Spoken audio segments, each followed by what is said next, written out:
Good evening, everybody. Took me an extra minute to find a mic because our handy mic runners are already prepared. I have a couple of announcements first. Next June 10th, Environment Committee will be sponsoring two things. The evening thing will be done jointly with the, I think it's called Public Affairs Committee that Sam Sperry and Joel Connolly have founded. And that will be Linda Mapes coming and talking about trees, her particular new book, and so on. And then that morning, same day, Recology will be here because they didn't make it when they were supposed to be here together with the composting people, so they get their own special program that Nancy Najelski is setting up. I also can give you the announcement that this event is being videoed and it will be replayed on HHTV the evening of Thursday, June 5th. And it will be in the alert. Now to the main feature tonight. I'll introduce you my son, Alan Durning, who came back from 10 years of working out of Washington, D.C. to found Sightline Institute 32 years ago. It was then named something different, but it was an organization that would focus on the Pacific Northwest plus Alaska, so that Alaska, Washington, Oregon, Idaho, Montana, and its concerns with a focus on, I see myself on television, when they do these things, and I see myself saying, It annoys me. And now that will be televised also. Anyhow, Sightline focuses in this geographic area on those things that will make for healthy communities, a green economy, and just community functioning as community. He I guess I will let him tell you all the details about what he's working on and his thoughts after working on many issues in these states of the Northwest. Alan?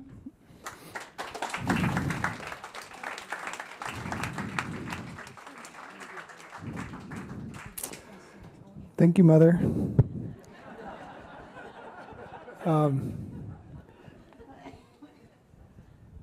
Okay. Can you all hear me all the way in the back? Okay. I feel a little bit like a pilot on an airplane with this thing sticking out of my head. But you can hear me. Okay? So if at any point my voice trails off, as it tends to do, just holler at me. Throw things, soft things preferably. Thank you for coming out this evening. It's really an honor to be here for my mom and her neighbors, to speak this evening about some things that are, I think, close to all of our hearts, about the environment, climate change especially, but also about democracy. I also want to thank, in addition to my mother, others here at Sightline who are supporters, readers, friends of Sightline Institute. I think that on our donor rolls, there are more people at 900 University than any other address. And so thank you for all of you who are supporters. For those of you who are not aware or familiar with what Sightline is, I'm going to give you the very short form, and then I'm just going to launch into some remarks. Sightline Institute is the largest think tank in the Cascadia region, stretching from Alaska through British Columbia, Oregon, and Washington, Idaho, and Montana, all the watershed of the rainforests of our northwest coast. We're a think tank that focuses on sustainability. Our mission is to make this region, this magnificent place, a global model of sustainability, hoping to set an example that others will emulate. At the moment, we have three main focus areas: our Housing and Cities program, our Climate and Energy program, and our Democracy and Elections program. We like compound names for some reason, double barrel names. And we have a team of 20 staff and another 20 contributors spread all across the Cascadia region with an annual budget of about $4 million, some of which comes from people in this room. Thank you.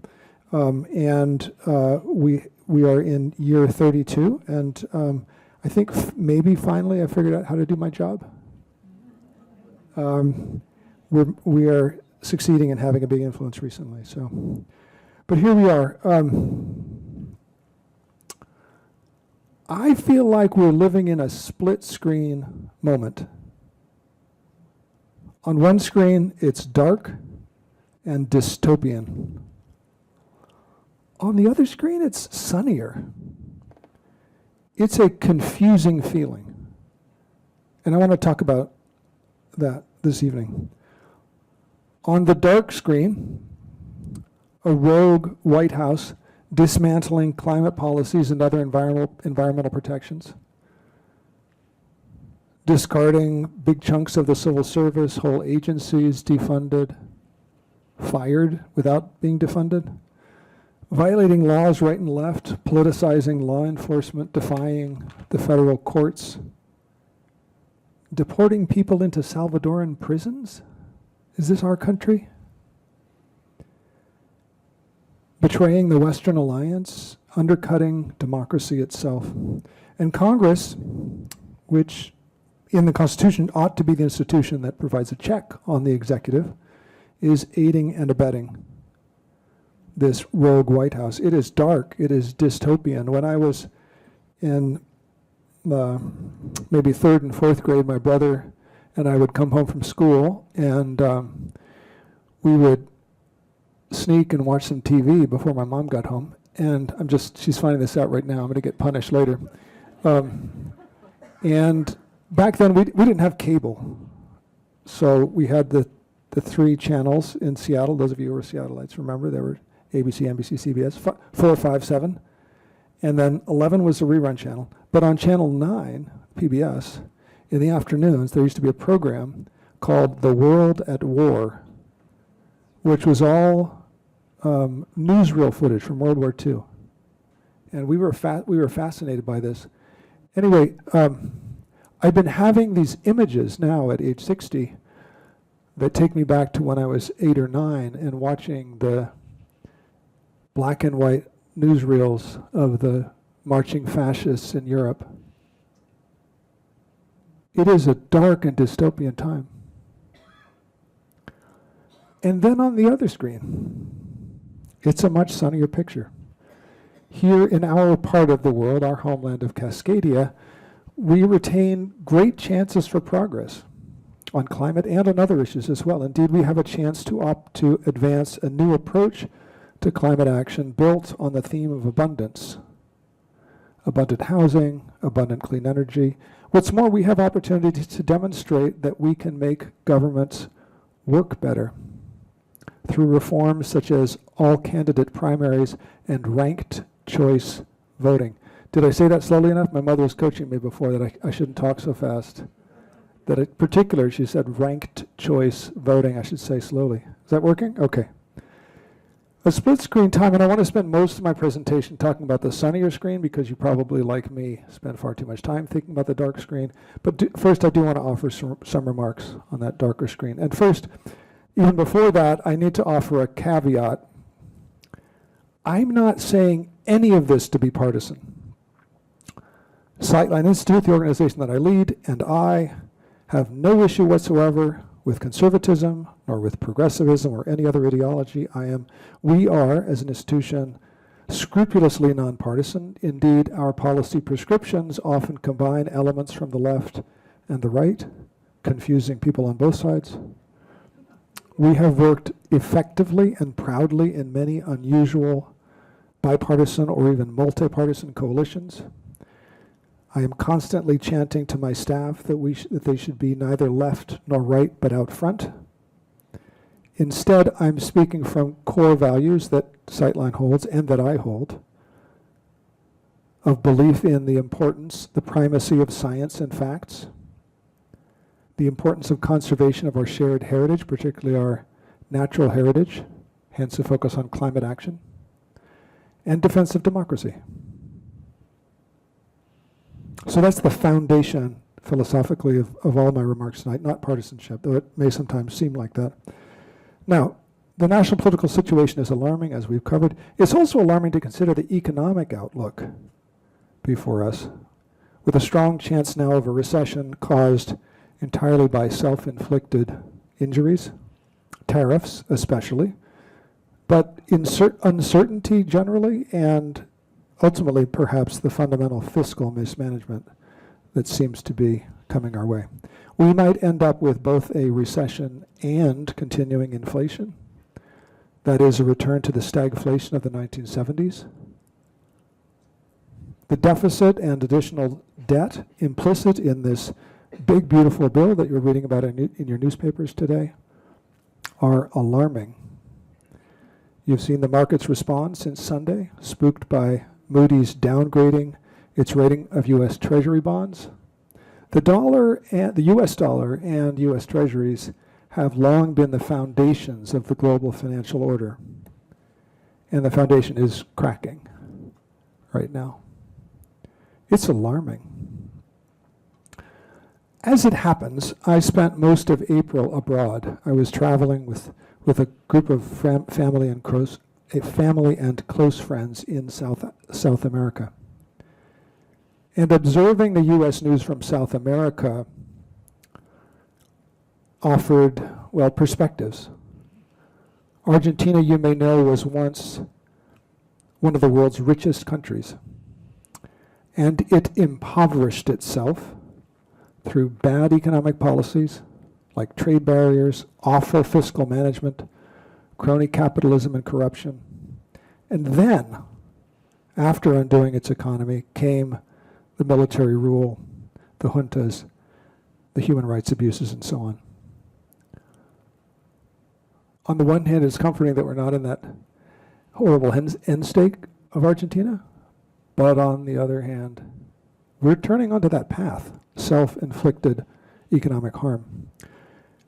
Or Peru, a country that was deeply divided, that tore itself almost to pieces in a vicious insurrection in the 1980s and 1990s, which then spawned a populist authoritarian regime, a military state declared during a state of emergency. Are we in similar danger? I kept wondering. Populist personality cults have undermined democracy in a string of countries in recent years. India, Hungary, Turkey, Venezuela. And the American president, aided by Congress, sure seems eager to go in the same direction. But American institutions are more robust than most.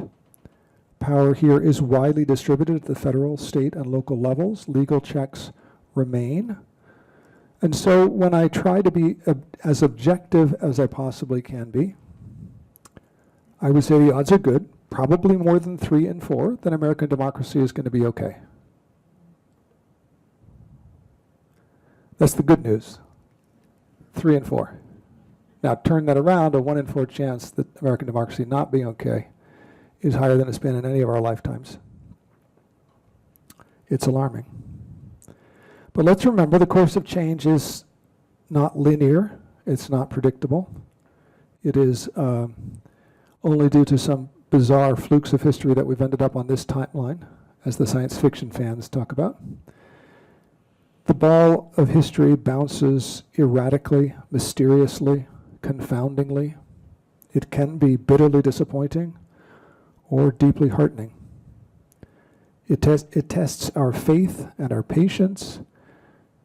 But in politics, the one rule I've observed in however many years it is that I've actually been watching it with mature eyes, 50 maybe, 45, overreaching almost always leads to a fall sooner or later. And overreaching is the main thing we're seeing from Washington, D.C. recently. Indeed, just looking at historical patterns, odds are good that in less than 2 years the opposition party will control the U.S. House. and it will put a brake on the worst actions of the administration. Odds are good that 2028 will bring leadership more committed to democracy and climate action than we currently have. The pendulum swings. George W. Bush led to Barack Obama. Trump won, led to Joe Biden and the Inflation Reduction Act, the most important climate law in US and probably Western history. So that's where we are. The ball is bouncing in unpredictable ways. There's reason for concern and also reason to remain hopeful.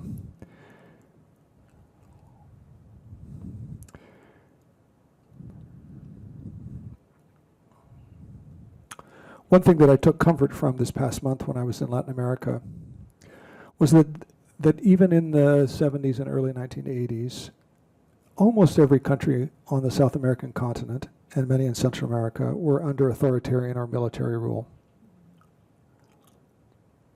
And now none of them are.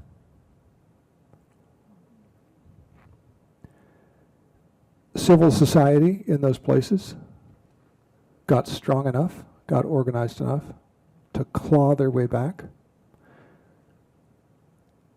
And that I found slightly reassuring, because we're in nothing like as bad a situation as any of those countries we're in. And they're all democracies now. Struggling democracies, like most through all of history. Democracy is always defying gravity. But the lesson of those countries is very clear about what we need to do now on this dark screen, with respect to the dark screen. All our institutions need to stand together in defense of our democracy. Our courts, our state and local governments, our media outlets, our law firms, our universities, our nonprofits, our retirement communities, our businesses, our citizens. If you didn't read it, I strongly recommend you go back, I think it's 2 weeks ago tomorrow, Wednesday, and read the New York Times op-ed by Stephen Levitsky and two of his co-authors called How Will We Know When We Have Lost Our Democracy? It makes an excellent analysis of the situation, and I think the prescription that I've just described is the right one.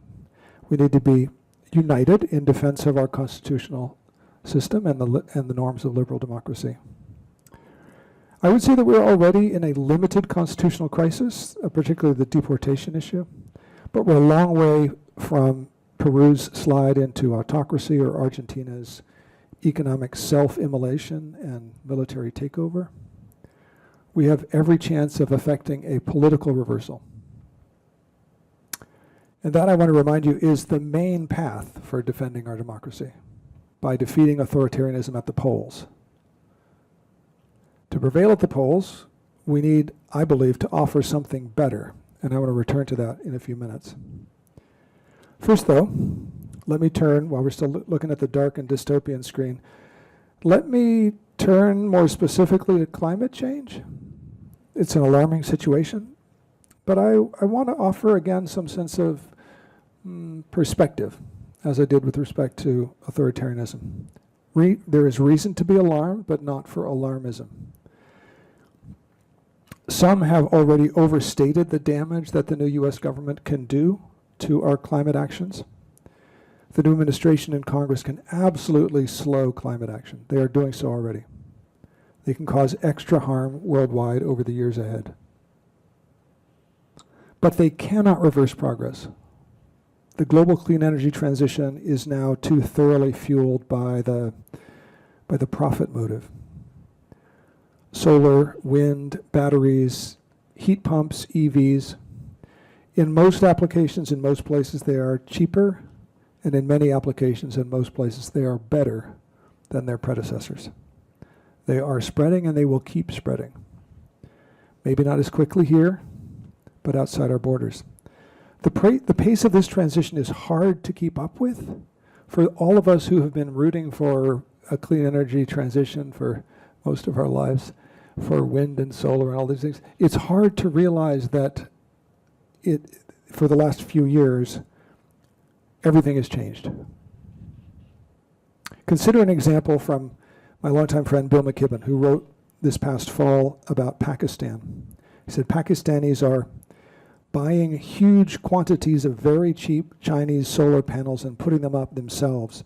In just 6 months, Pakistan imported solar capacity equivalent to 30% of its total electricity generating capacity. That is a staggering number, 30% in 6 months. The country, now that's already from last fall. Over the last 2 years, the country has imported 2/3 as much solar capacity as it has in all of its whole fleet of power generating plants built over all the previous decades. This same trend is sweeping Africa, the rest of Asia, and the Middle East. The world is now installing well over 1 gigawatt of solar every day, and by the end of this year, the daily pace may be up to 2 gigawatts per day. Now, I know all of you are very up to date on your terminology. You know exactly what a gigawatt is. You could define it for me and give examples. All right, that's okay. A gigawatt is a whole lot of power generating capacity. For context, the largest power station of any type anywhere on this continent is the Grand Coulee Dam. The world is currently installing the equivalent of a new Grand Coulee Dam every 4 days in solar photovoltaics. The vast majority of new capacity, generating capacity installed worldwide last year was wind and solar. In the USA, solar alone accounted for 80% of new installed generating capacity. US solar plus wind surpassed coal last year in generating electricity. In the EU, last year, they generated 1/3 of their power from solar and wind, more than from all fossil fuels combined. The transition is happening. Global greenhouse gas emissions are now, according to many analysts, likely to peak in the next few years. The all-time peak of greenhouse gas emissions, they've been rising year after year for as long as we've been alive, is likely to reach its peak in the next few years. Now, then it's not going to like drop off a cliff. The model suggests it's going to begin a bumpy, very gradual decline and, in the absence of strong policy action. But here's another interesting thing. I believe that the decline will still happen even if the new Congress repeals the Inflation Reduction Act entirely. They're deciding, I don't know, this weekend, sometime soon, how much of the Inflation Reduction Act they're going to repeal. But I don't think they'll repeal all of it. The lion's share of clean energy investments are now flowing to red states. Something like 80% of the tax credits are going to clean energy facilities and factories in red states. And it's happening with the enthusiastic support of those states' Republican governors and Republican members of Congress and senators. 1/3 of the solar installed in the last year in the United States was in Texas. So as you know, there's a big fight going on in Congress right now about what's going to be in this big, beautiful bill. And they're going to definitely roll back some of the Biden clean energy legacy. But I don't think they're going to take it all away. In fact, I believe that partly because one of the reasons the new administration has been vandalizing agencies and issuing unenforceable executive orders is that it can't actually get its way with Congress. The margins are too slim. So it is trying to create momentum, seize attention, and basically see what it can get away with. The president's approach to politics has always been to treat it as a reality TV show. I don't say this dismissively, it's been very effective for him, but he plays it as a game in which you win by capturing attention and projecting strength. It has worked for him, as I said, at least in the short run. But reality TV is not actual reality, and the actual reality is that at this point, fossil fuels are dying. They are dying slowly, but they are dying, and they're dying from an incurable case of market forces. The new government in Washington can slow but cannot stop that demise. And so the fight now is whether the transition to clean energy and off of fossil fuels is going to take us 25 years, which is what we need, or if it's going to take us 75 years. And our job is to see in our region how much momentum we can maintain, whether we can keep speed rolling. Already, events are on our side. There were more than 50 proposed fossil fuel export facilities along the Cascadian coast over the last 15 years. And with your help, Sightline and many allies succeeded in killing off all but a handful of them. And none of them are coming back. It's been years since we've seen a new proposal. And the reason is they no longer pencil. Hard-headed capitalists are not trying to put their money into more coal export facilities along our coasts or more oil pipelines and more liquefied natural gas plants. They're trying to build solar and wind. That's where the money is. So that's the picture on the dark screen. Alarming, but let's not be alarmist. Dystopian, but not hopeless. Now let's talk about the sunnier screen.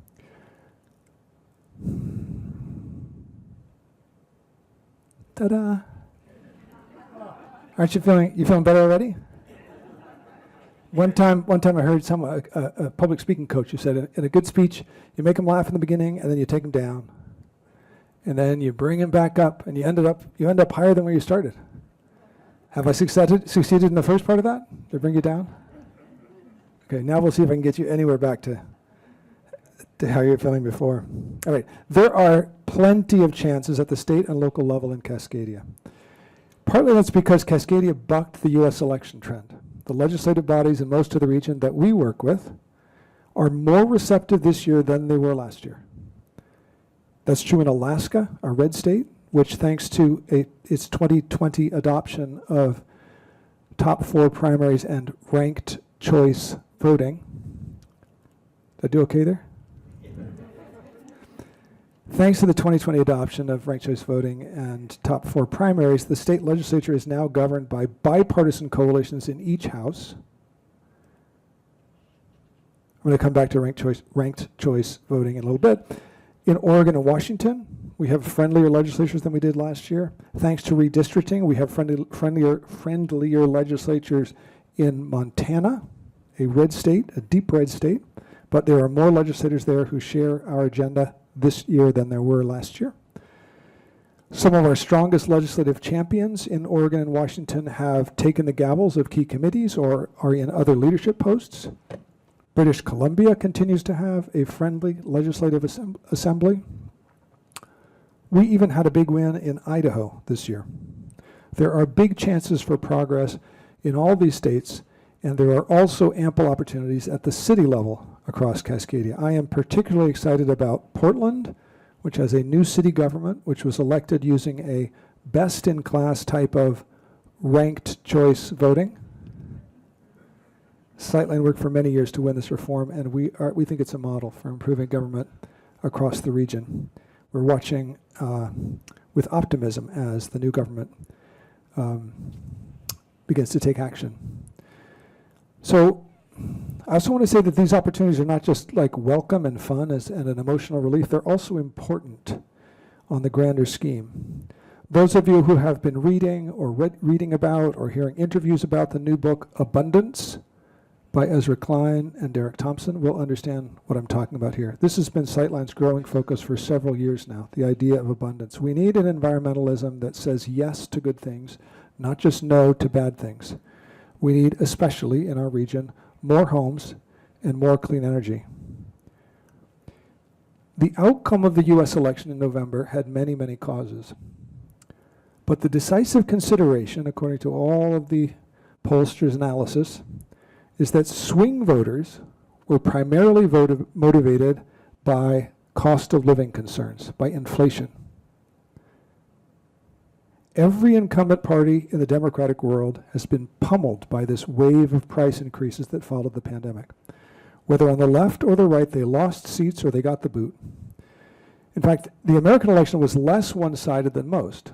Basically, if you had to simplify it, you could say that swing voters, who remember have astonishingly little understanding of current events or policy, do not look at any news. They get their information from friends or they pick it up from YouTube podcasts or what have you. But that these swing voters, who determine the future of the free world, were mad about the cost of living. They were quite mad about it. They wanted their 2019 prices back, and they decided to throw out the incumbent party. That takeaway means that our work to make housing and energy as affordable as possible is doubly important.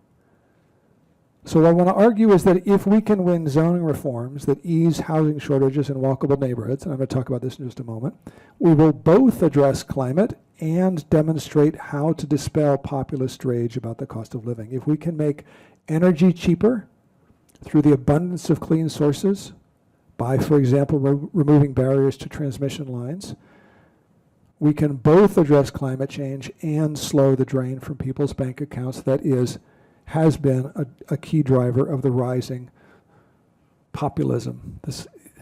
What is the term even? Sort of a nihilist populism, self-destructive populism. So the progress is important for us as citizens of this region. It's also important as an example to other places. And we have enormous opportunities in this region right now.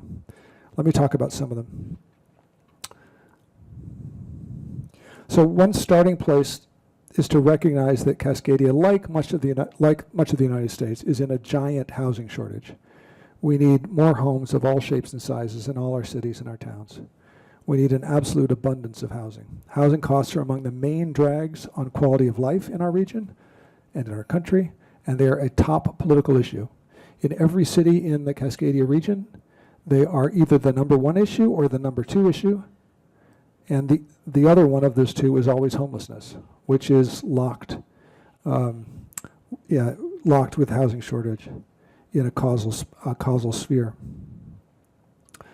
In recent years, the region's abundant housing movement that Sightline has been helping to lead has been increasingly successful at trimming back the thicket of onerous regulations that slow home building in our low-carbon neighborhoods, places close to transit, close to jobs, close to schools. So in the last 9 years, for example, we have re-legalized backyard cottages, duplexes, triplexes, fourplexes, or even sixplexes almost everywhere in Cascadia, red and blue both. In Anchorage, Alaska and Boise, Idaho, in every city in Montana, in all but the smallest cities in Oregon and Washington, everywhere in British Columbia. Until a decade ago, the overwhelming majority of residential land in metro areas, like 75%, was reserved just for detached houses. Now those same lots can legally hold 2 or 3 or even more modest homes. Or that will be true once all the localities have updated their zoning rules to conform with new state laws. This year in Olympia, we helped to pass 7 new housing abundance laws.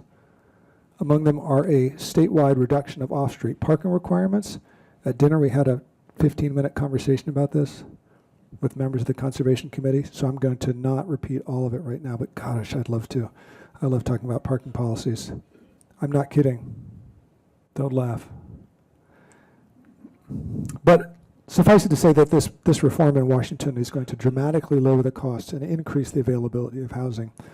Another bill we passed will allow mid-rise apartment buildings close to every major transit stop in the state, 4 or 5-story buildings close to all of our bus rapid transit stations and light rail stations. It took 100 years to accumulate this thicket of overregulation of housing. Most of it motivated by legitimate intentions, but overgrown. It's going to take us more years to remove it than we have it's going to take us some additional years now to remove it all, but we're making immense progress. And we're doing it with, in most cases, bipartisan support. This abundance agenda turns out to be unifying. Now, I know that you all think about zoning reforms as much as I do, because you're just as wonky and obscure as I. But I want to argue to you that few policies have more impact. The new reforms I just mentioned are going to allow hundreds of thousands of additional people to live in walkable, low-carbon, transit-friendly, European-style neighborhoods here in Cascadia. Hundreds of thousands of additional people. They're going to house our children and grandchildren and great-grandchildren. They're going to lower rents and chip away at homelessness. And they're going to have immense climate benefits as well. Our friends at the Rocky Mountain Institute calculated last year that compact cities reduce carbon emissions as much as do electric vehicles.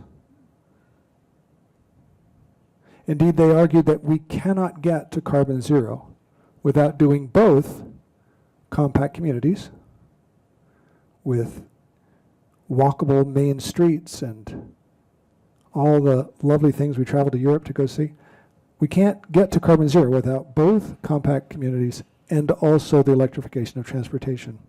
And the cool thing is that unlike with electrification of transportation, all that governments have to do to bring the emissions reductions from compact cities is stop banning them, to stop banning abundant housing in cities and towns. We can have cottages and duplexes and fourplexes and row houses and 3-story walk-ups and 4-story courtyard apartments and mid-rise apartment blocks, and in the central cities, high-rise towers as well. We can solve multiple problems along the way, and the market will happily provide it to us. It is entirely in our hands. We do not need the sign-off from a single federal agency. We do not need to receive any checks or grants from the federal government. We can do it entirely ourselves in the states and cities of Cascadia. It's sunnier on this screen. Just as it is true for housing, it is also true for the abundance of clean energy in our region. It's terrifically difficult right now to build enough housing, particularly in walkable, compact neighborhoods. It is also almost impossible to build the long-distance power lines that we need in order to move electrons from rural wind and solar to our cities where the demand is. If we're going to shut the last of our remaining coal and gas plants, we need more transmission capacity. That's the choke point right now in the clean energy transition in our region. In Oregon and Washington alone, there are currently more than 100 proposed solar and wind projects that are stuck in the queue for access to transmission wires. 100 projects where hard-headed capitalists are trying to spend their own money to build a carbon-free future for us, but they can't get a guarantee from the Bonneville Power Administration or other electric transmission agencies that they'll be able to deliver their electrons to the market in the big cities. And Sightline, working with many other allied organizations, is beginning to win bipartisan support for legislation in Oregon and in Washington to make it possible to build the long-distance transmission lines that we need. Just as we're winning on housing, we're beginning to see the outlines of victories on clean energy transmission. We're bringing together property rights Republicans with climate hawk Democrats. We came very close this past year to passing bills in both Oregon and Washington to ease the construction of new transmission lines, and we think next year we're going to do better. Maybe we'll even win next year. Again, the abundance agenda can unite us, while so many other things are dividing us. We also have an opportunity in Cascadia to show the rest of the country that democracy does not have to be so bitterly divisive, that we can rebuild trust in public institutions. To really solve problems like climate change, I mean, a whole generation of difficult, challenging problems where there's all kinds of complicated science and difference of opinion, we need our democracy to work better. We need to be able to solve hard problems. Right now, as you know, our governments do a rather poor job.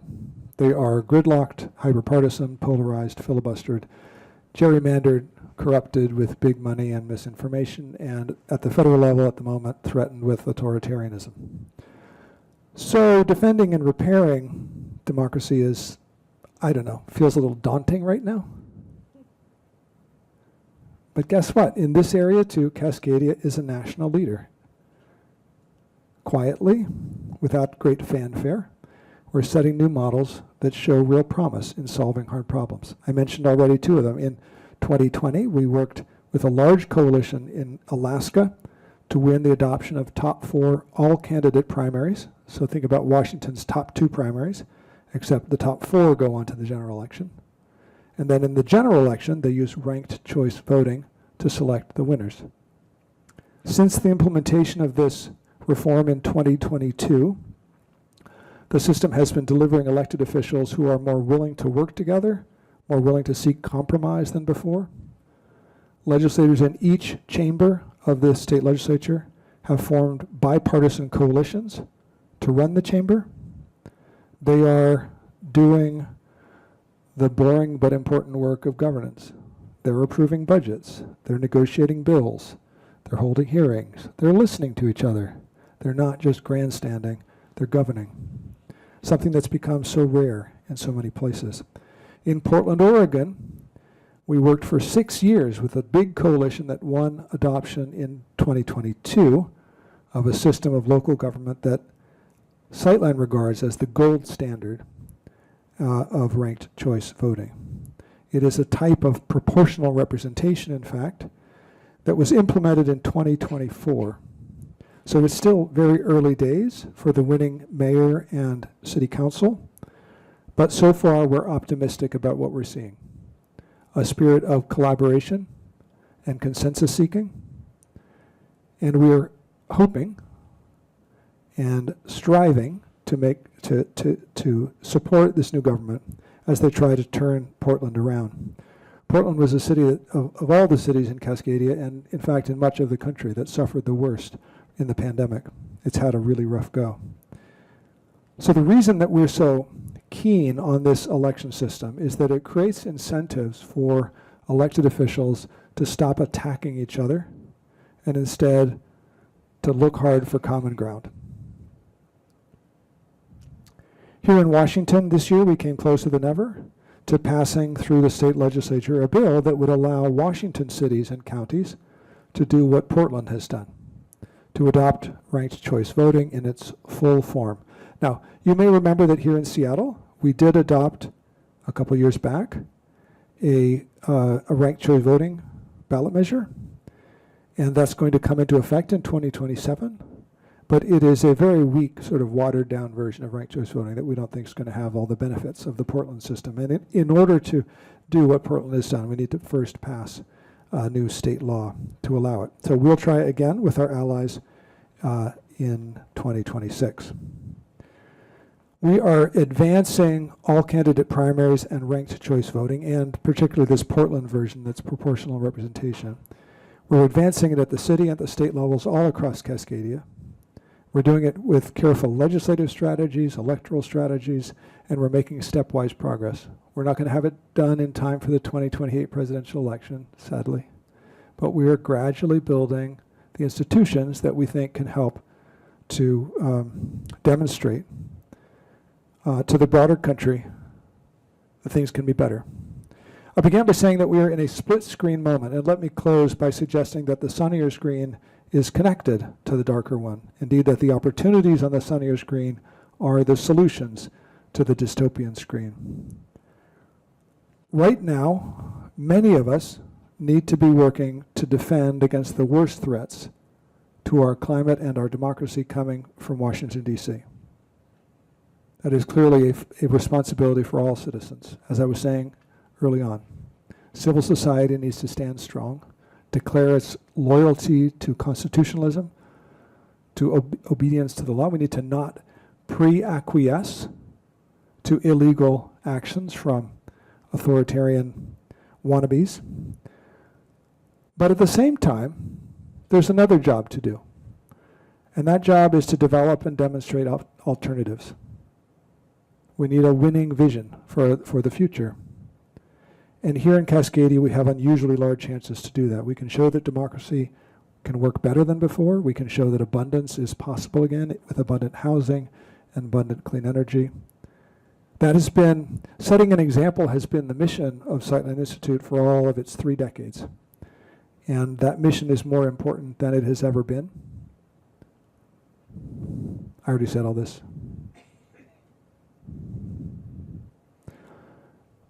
What inspires me to keep going, working away as hard as I do, is the amazing people all across this region who we get to collaborate with in bringing forth in our homeland working models of a future that everyone deserves. I want to thank you for your attention this evening.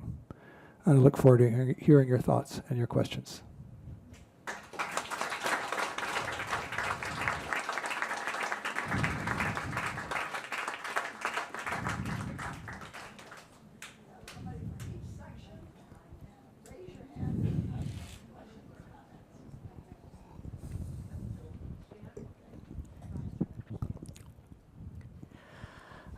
Well, I'm, like many people, I'm upset about the ways in which our Constitution is being violated.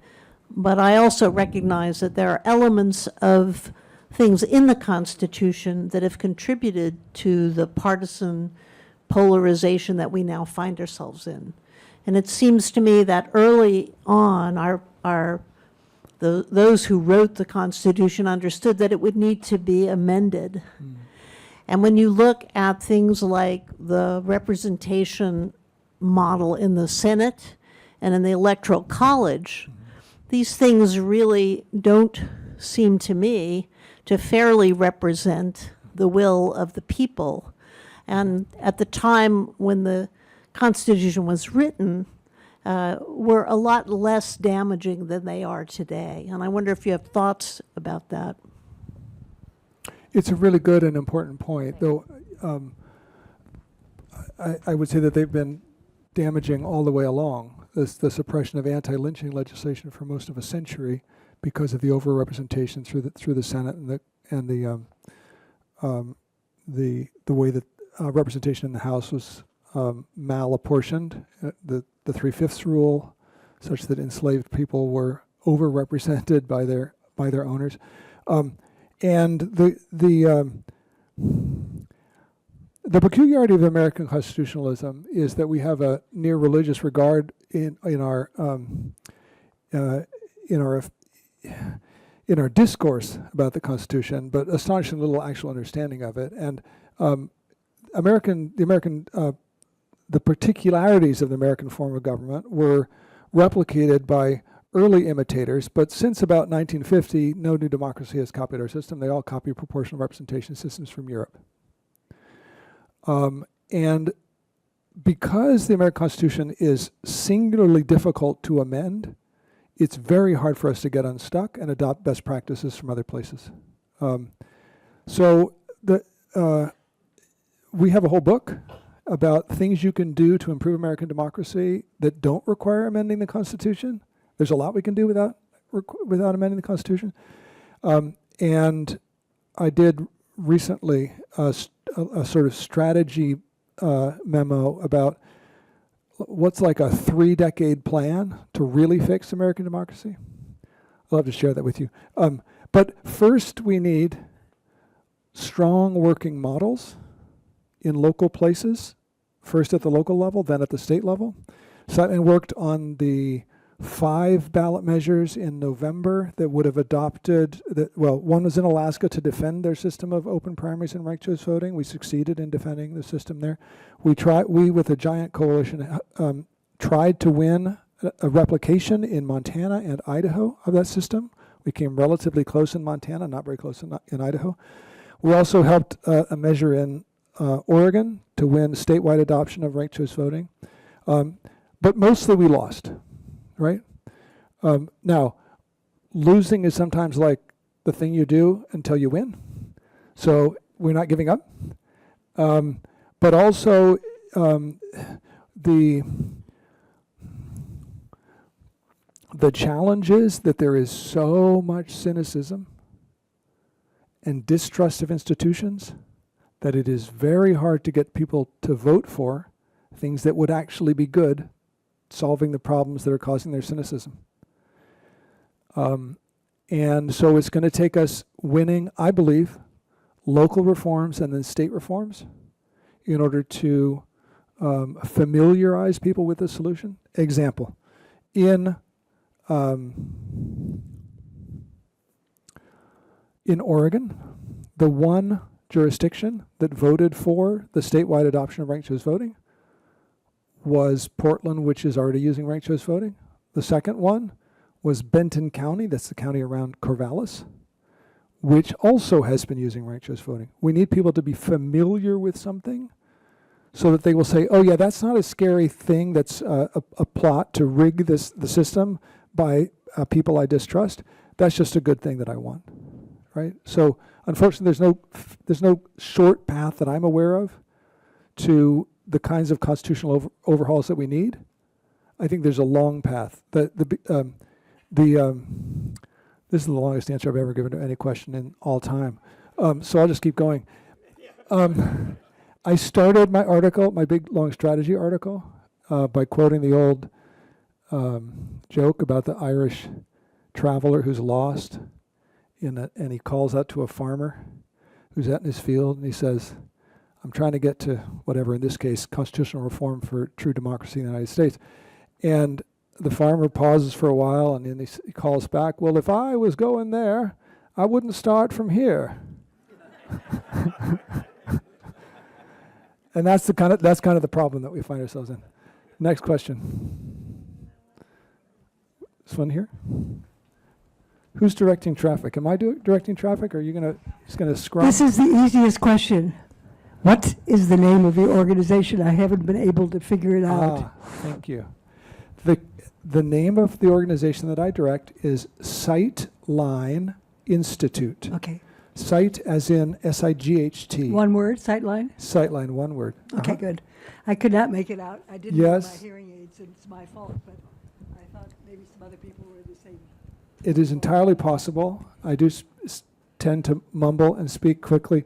Oh, Gordon, I thought you were going to ask a question, and now you're going to stump me. In your view, is there any role for nuclear in the pathway we're going to, particularly with different design or decentralized nuclear? Sure. Next question.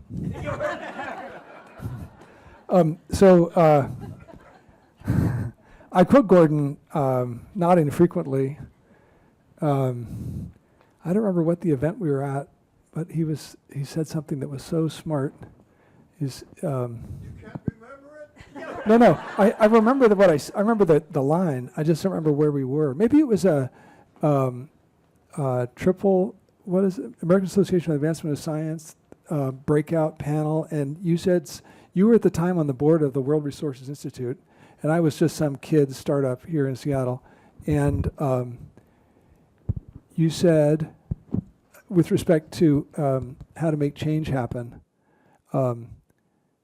you can't talk a weather vane into changing directions. You just have to make a lot of wind. Does that sound like something you would have said? Yeah, I quote it all the time. Okay, so about nuclear,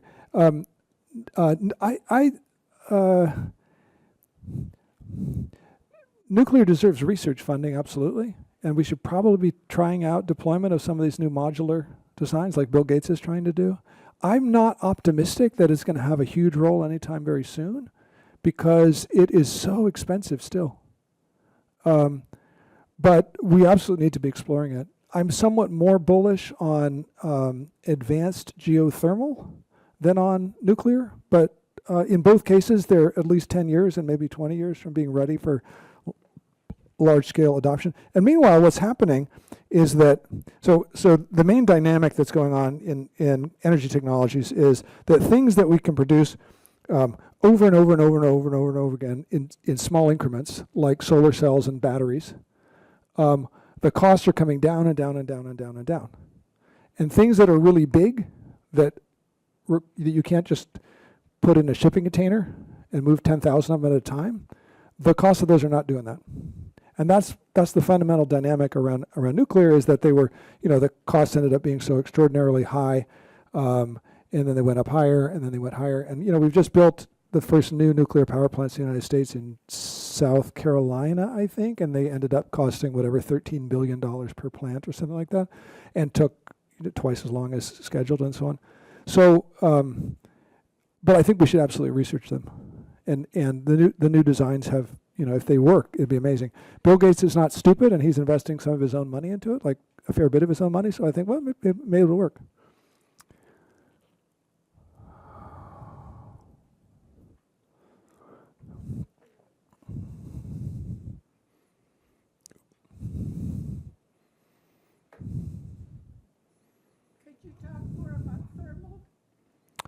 thermal? Geothermal? Can I talk more about geothermal, was the question. Yeah?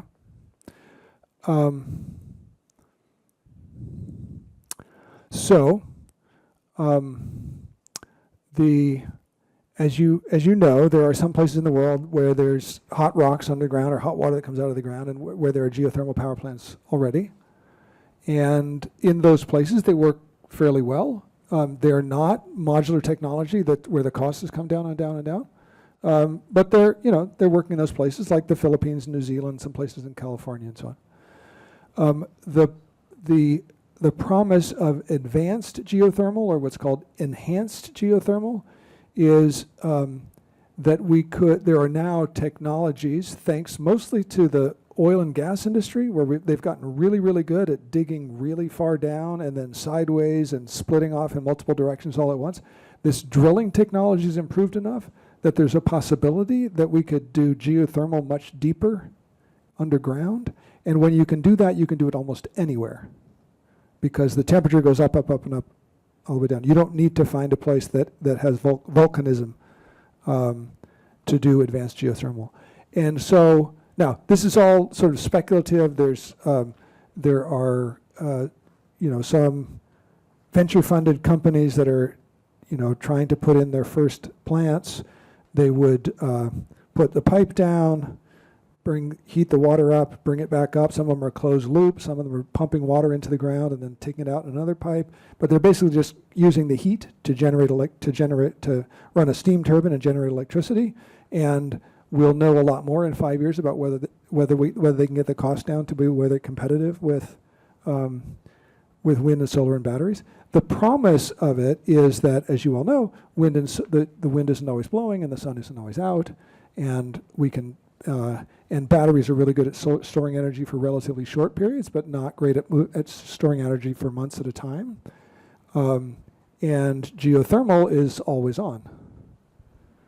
And if you find the prospect of thousands and thousands of giant windmills covering the entire Cascade River basin east of the mountains, and think that might not be that pretty to look at, like a few of them is kind of scenic, I think, but like the thought of having them everywhere, it's like, oh, I don't know. Geothermal could have nothing but a little, you could actually bury the whole thing, but at most there's a small building on the surface. And you can put them where the demand is. So you might have, the city are more likely right outside the city to generate the electricity to compensate for what we're missing when the sun goes down or the wind isn't blowing. This and probably a dozen other technologies like modular nuclear are like the next generation things. There's already wind and solar and batteries that are ready to deploy now, and EVs and heat pumps, and we should be installing as much as we can, and most of the world is doing that, and in the United States we're going to slow down on that. But the next generation will be from among these competing dozen technologies. Yeah, thank you. Alan, wonderful prospect on three fronts. It occurs to me that there might be synergies. There might be synergies among, low-cost housing, improved democracy, and clean energy transition. Have you thought at all about the choke points that might be affected Would you pass in a combined approach?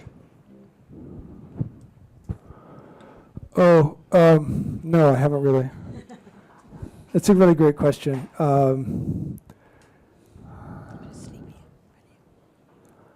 There are some tactical interactions that we've thought about and that we've worked on. An example. So the Oregon runs their local elections at the same time as their state and national elections. And the result is that they get about twice as many people participating in their local elections as we do in Washington, because we hold our local elections in odd number years rather than in even numbered years, right? And that's part of the, so when you move the election to the even numbered years, you're getting more voters. You're also getting a younger electorate. That's the dominant change in the makeup of the electorate. You're getting younger. And don't think like 18-year-olds. Think like 35-year-olds, right? In a typical American election that's off cycle, meaning in an odd-numbered year or in the spring or something like that, half or more of voters are over the age of 60. It's basically a gerontocracy. Like, we run things in local elections and in primary elections. Now, there are not huge differences between younger voters and older voters, but one difference is that younger voters care a lot more about housing and about climate change. And so moving our off-cycle elections on cycle in Washington and in other states that don't yet do that might help us win our housing agenda and our climate agenda. So that's an example where we have thought a fair bit about how the things interact. There are probably a lot of other interactions as well, but I haven't thought them all through. Please. Okay, right over here. You're next. If I have any power over it. I don't know, Bill. So I just ride along. Considering the affinity for the certain autocrat in Russia that's emanating from Washington, D.C., Yeah. and considering Russia's historic disregard for ecology and their huge land mass, Yeah. to what degree is it affecting or counteracting what you're doing, what the West is doing? In other words, we believe in climate change. We believe in green energy, Yeah. and they essentially don't. So is that in some way weighing against you? Do they have an influence, an effect on what you're doing, negative effect? That is a great question. Does anyone want to answer it for me? No, that's a good question. That's a hard question. David wants to answer. Give David the microphone. Oh, all right. While he talks, I'll see if I have anything to add. Russia has a enormous landmass, Yeah. but there's only, 135 million people in Russia, and it's also, population is declining pretty quickly. Yeah. And the economy is, I don't have the number in my head, but it's relatively small. Yeah. So the impact of Russia on climate change, on global warming, is relatively small. Mm-hmm. If you look, particularly if you compare it with China, for example, which although they're still burning coal, the Chinese are developing solar panels and wind and at a rapid rate, Yeah. faster than anybody. These are all good. These are all very good points. Let me offer an answer that may seem like I'm ducking the question, but I think it actually converges into what you're getting at. Okay. We have the whole fossil fuel age, but especially the petroleum age, has been a period where petrostates have been able to concentrate power in autocracies. There's some really fascinating political science research and historical research about this that shows that countries that have lots of petroleum tends to end up with highly autocratic governments. The United States is an exception. Canada is another exception. But Venezuela and the Gulf states and Russia, Iran, right? So if there is a group in a group in society that can grab power, and they can fund themselves with oil, they can use it to buy the troops the military equipment that they need, and to buy off enough of society to keep themselves in power, and those states tend to be destabilizing, the generators of most of the wars, and so it's possible that in fact a clean energy transition might shift world affairs enough to be more peaceful, Now, it doesn't, Russia's still going to have all that oil, and so is Iran, and so is, right? But they will not have as much of a market for it as the world shifts away to cheaper, better technologies like electric vehicles, right?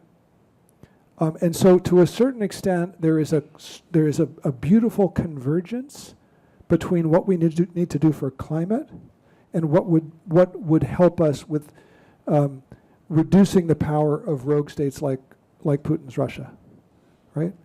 That is, Russia is an enterprise that sells oil to the world and uses it to fund Putin's autocracy and militarism, right? And let us hope that the Russian people can claim power from him. But another way to do it would be to stop buying his oil, right? The Western Europe, as you know, has very rapidly moved away from Russian gas. Putin has found other markets for his oil, and he's talking about pipelines to China for the gas and so on. But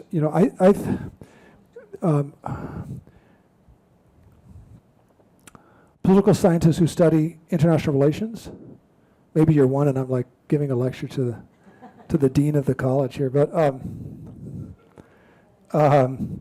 times of economic transition can also be unstable as power centers shift, and that can lead to things like we're having right now, where Putin is maybe it's like a last gasp to try to rebuild his empire while the oil still has a value. But anyway, these are some rambling thoughts on the subject. Let's go to Bill, quick, before they realize what a bluff that was. Would you talk a bit about ground source heat pumps and the gas industry? Thank you, Bill. That's a softball, because we were talking about that at dinner. Okay, so, and then maybe we should be starting to wrap up soon, yeah? Okay. Answer your question first? Okay. Ground source heat pumps, they're good. Get one. No. Okay. A bit more. Okay, so let's start it this way. Electric utilities have a bright future in the clean energy economy, right? We're going to put more, our cars are going to be electric, our heating is going to be electric heat pumps, and we're going to be, so electric utilities are going to do great. Gas utilities, on the other hand, like oil companies, well, maybe oil companies can get into digging, drilling for geothermal, but gas utilities have no future whatsoever, unless we can figure out some business to give them where they can make money and reward and pay returns to their investors.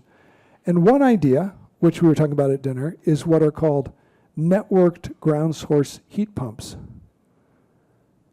What's a networked ground source heat pump? So a heat pump is like your air source heat pump, your mini split. You guys have them? Does this building has? No, it has HVAC, whatever. But you probably have seen heat pumps in people's apartments and homes, right? They're kind of the new thing, and everyone's getting them. And those are almost all air source heat pumps. They just take air from the outdoors, and through a miracle of expanding and fluid dynamics and so on and so forth, they somehow harvest heat from outdoors and bring it inside, or harvest heat from indoors and take it outside.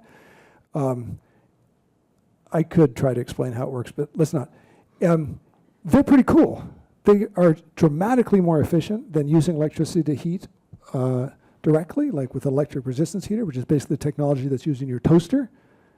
But they're not as efficient as ground source heat pumps.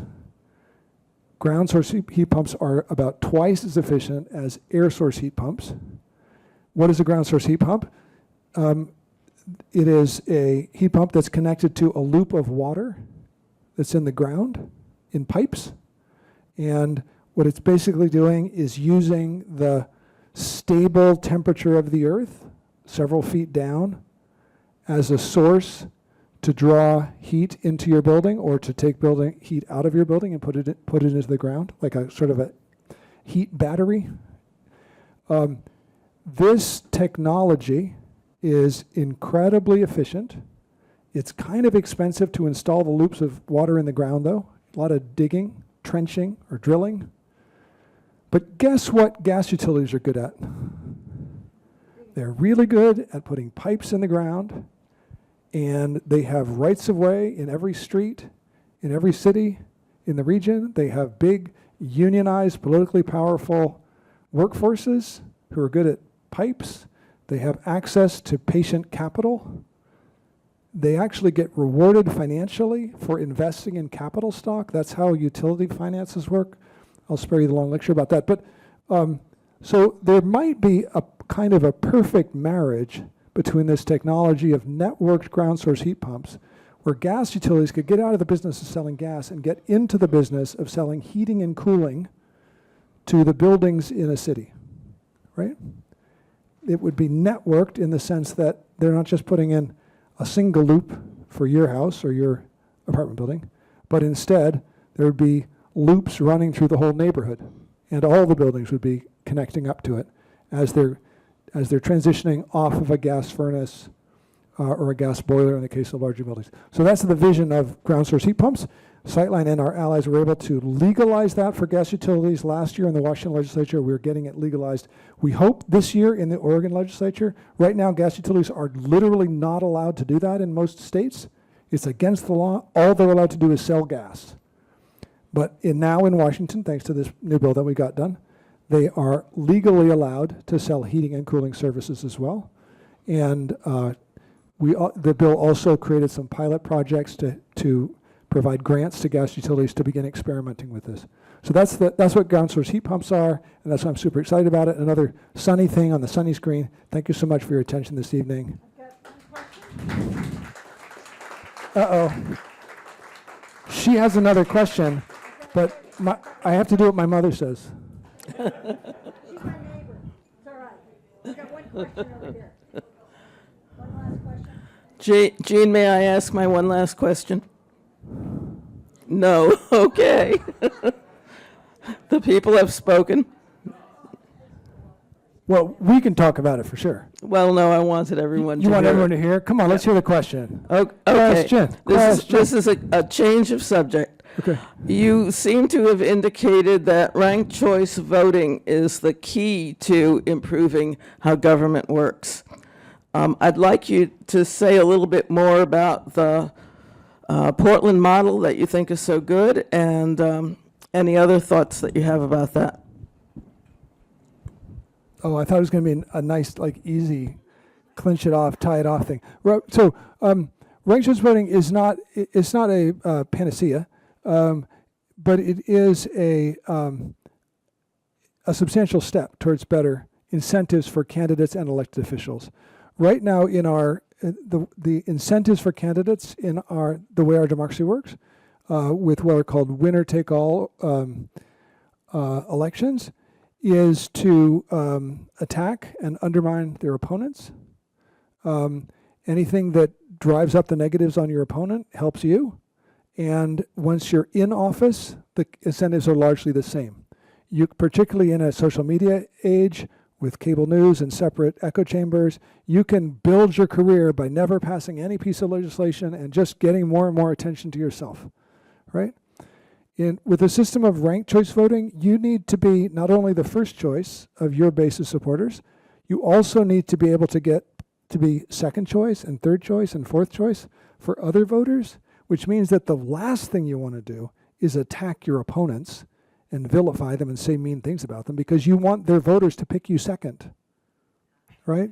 So the whole incentive structure shifts around, and it leads to much more civil elections. It also then leads to what in Alaska they call pandering to the center, where elected officials are thinking, okay, what am I going to do to get 50% plus one of the voters? Which means they're not just, because they're not going to face a primary election that's just their party, right? In party primaries, you tend to get the most, extreme, the fringe of the party shows up, and they pick their champion and send them into battle with the other side.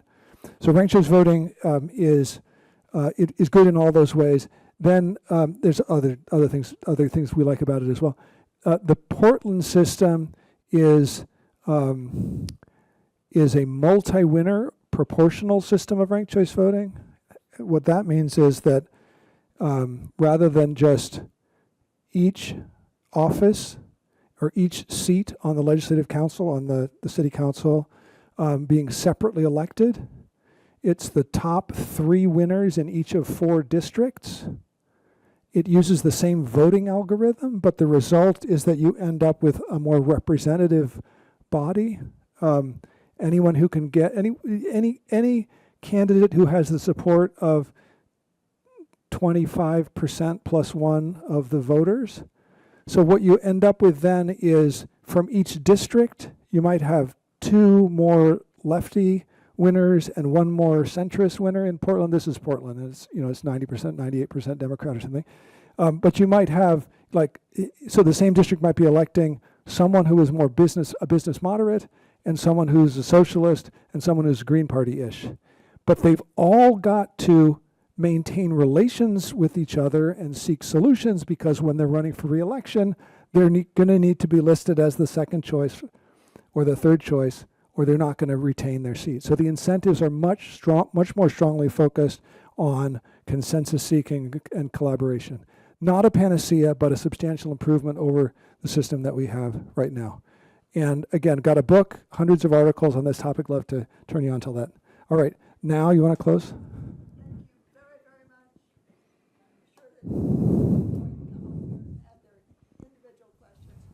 But thank you, Alan, and thank you all for being here and being patient for a long time.